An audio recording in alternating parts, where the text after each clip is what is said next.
Hello friend, welcome back to my channel and new other blog. আশা করি তোমরা সবাই ভালো আছো। আমরা খুব ভালো আছি, তাই চলে এসেছি নতুন একটা ভিডিওর সঙ্গে। আশা করছি আজকের ভিডিওটি দেখতে তোমাদের অনেক অনেক ভালো লাগবে। আর আজকের ভিডিওটি শুরু করছি একদম মা মনসার মন্দিরের সামনে থেকে, কারণ একটু আগে এসেছিল আরতি করতে, তাই একদম রেডি হয়ে চলে এসেছি মন্দিরে জোগাড় করতে। তো আরতির জোগাড় করা কমপ্লিট, আর আমার সাথে আছে দিদিভাই, মানে যা তোমরা ভিডিওর ইন্ট্রোতেই প্রথমে দেখতে পেলে। তো দুজনে মিলে সমস্ত কাজ বাজ একদম করা কমপ্লিট। তারপর কিন্তু ঠাকুরের আরতি করাও কমপ্লিট। সেগুলো আজকে এই ভিডিওতে শেয়ার করা হয়নি, কারণ আমার ভিডিও করা হয়নি। অন্য কোনো ভিডিওতে তোমাদের সঙ্গে সেটা শেয়ার করব। সন্ধ্যা আরতি হওয়ার পরেই যেহেতু গান করা শুরু হয়ে যায়, তো তার জন্য সন্ধ্যা আরতির পর তারপর প্রত্যেক দিনের নিয়ম মেনে গান শুরু করার আগে ভোগ যে নিবেদন করা হয়, সেই ভোগ নিবেদন করতে কিন্তু চলে এসেছে। গানের দলের যে প্রধান, তাকে কি বলা হয় আমার ঠিক জানা নেই, তো সেই মামা।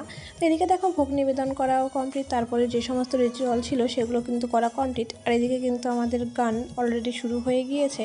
আর গান শুরু হতে হতে দেখো লোকজন কিন্তু অলরেডি অনেক অনেক চলে এসেছে, কারণ আজকে হলো গানের দ্বিতীয় দিন। তো দ্বিতীয় দিনের ব্লগ তোমাদের সঙ্গে শেয়ার করছি। আর পুজোর ব্লগ বলতে গেলে আজকে হলো তৃতীয় দিন।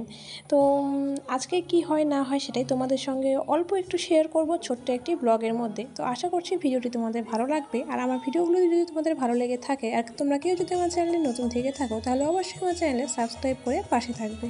মনসামঙ্গল কাপের এই কাহিনিটা সবারই জানা, কারো অজানা কিছুই নেই। তো তার জন্য এই সমস্ত কিছু আমি তোমাদের সঙ্গে শেয়ার করছি না, কারণ এই সমস্ত শেয়ার করতে গেলে তোমরা অনেকটা বিরক্ত বোধ হবে বা ভিডিওটা দেখার আগ্রহ পাবে না। সেই জন্য আমি এগুলো পুরোপুরিভাবে তোমাদের সঙ্গে শেয়ার করছি না। তো কিছু কিছু অংশ তোমাদের সঙ্গে শেয়ার করছি, আর ছোট্ট একটি ব্লগের মাধ্যমে শেয়ার করছি। আশা করছি এই বিশেষ বিশেষ মুহূর্তগুলি দেখতে তোমাদের অনেক অনেক ভালো লাগবে। তো এই ভিডিওগুলি দেখতে তোমাদের কেমন লাগে সেটা কিন্তু আমাকে অবশ্যই কমেন্ট করে জানাবে। আজকে যে পালাটা ছিল সেটা হলো বেহুলা লক্ষিন্দরের ইন্ট্রোলগ থেকে কি করে মর্তে আগমন ঘটে সেটা। 5 minutes later. তো ইন্টারনেট থেকে বিতাড়িত হওয়ার পর যখন মর্তে আগমন ঘটে, তো তখন লক্ষিন্দরের জন্ম হয় সনেকার পেটে। তো এই হলো সনেকা, আর সনেকার আজকে স্বাদ। তো স্বাদের এই সমস্ত জোগাড়পাতি করে এখানে আনতে ভিডিও একদমই করা হয়নি। তারপরে এই ভিডিও ক্লিপটা তোমাদের সঙ্গে শেয়ার করছি স্বাদ দেওয়ার মুহূর্ত। তো স্বাদ দেওয়ার মুহূর্তে যে সমস্ত যেভাবে রিচুয়াল মেনে স্বাদ দেওয়া হয়, তো সেইভাবে এখানে কিন্তু মামাদের বাড়িতেও জোগাড় করা হয়।